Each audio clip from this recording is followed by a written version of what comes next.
ఎంత తీసుకున్నాడు అనేది నా దగ్గర డీటెయిల్స్ ఉంది, ఎవరితో ఎలా ప్రవర్తించాలనే డీటెయిల్స్ ఉంది, ఎవరెవరు అనేది నా దగ్గర డీటెయిల్స్ ఉంది. ఆడపిల్లలు కాబట్టి వాళ్ళని ఎక్కడ మీడియా ముందుకు కానీ ఎక్కడ కూడా తేను. కంప్లైంట్ ఇప్పిస్తా. నిరసన చేయడానికి వచ్చారా? నిరసన కాదు, ఎందుకు చేస్తున్నా ఇది మార్చుకొని హెచ్చరించడానికి వచ్చా. ఎందుకంటే ఒక గురువు అన్నప్పుడు హెచ్చరించాలి. నేను ఒక గురువు అమ్మనే కాబట్టి తప్పు చేస్తున్నావు, దీన్ని మార్చుకో పద్ధతులు. అంటే ఆయన ఇక్కడ లేరు అంటున్నారు, మరి లేకపోతే మీరు ఇక్కడే ఉంటారా? పోలీస్ కంప్లైంట్ ఎవరు? నేను ఇస్తాను, నేను ఎలా ఇవ్వాలో నేను అలా ఇస్తాను.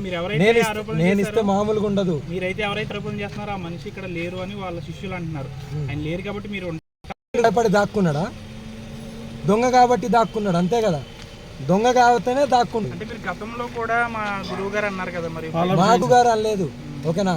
గురువు గారు ఆయన బట్ట కడతా, ఇటు రామ్మానికి బట్ట కడతా అంటే పోయినా, ఎందుకంటే ఒక గురువు అని వెళ్ళాము. అదే ఒక గురువుకి ఇచ్చే వాల్యూ అది. మేము అంటే మీ దగ్గర పక్కా ఆధారాలు ఉన్నాయి? పక్కా కాదు, పక్కా ఆధారాలు ఉన్నాయి, ఓకేనా. ఆధారాలు లేని నేను మాట్లాడను.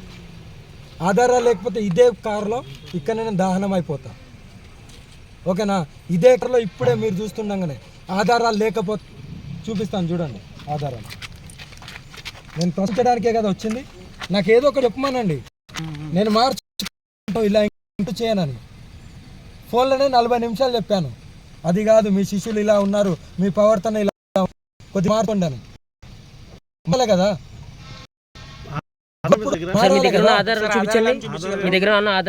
చూపిస్తాను.